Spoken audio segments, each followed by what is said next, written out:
ઉત્તરાયણના દિવસે હું પાટણ વિધાનસભા અને ગુજરાતની જનતાને શુભેચ્છા પાઠવું છું। ભારતીય સંસ્કૃતિ એ ઉત્સવોની સંસ્કૃતિ છે અને આવા ઉત્સવો આપણને ગમે તે પરિસ્થિતિની અંદર તમે સ્વસ્થ અને મજબૂત કઈ રીતે રહી શકો એ શીખવતા હોય છે। ઉત્તરાયણની અંદર પણ ઘણીવાર પવન હોય તો તમારો પતંગ ના ઉડે, સારી ઊંચાઈએ ઉડે, અને પવન ના હોય તો ઊંચાઈએ ઉડેલો પવન એ નીચે આવે,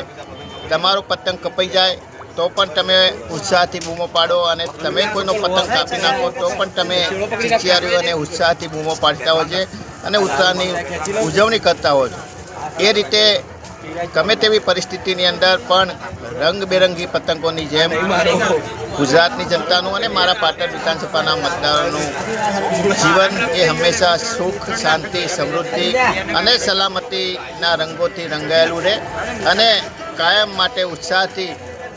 પતંગોની જેમ એ ઉડતું રહે, હંમેશા આનંદિત રહે એવી શુભેચ્છા પાઠવું છું।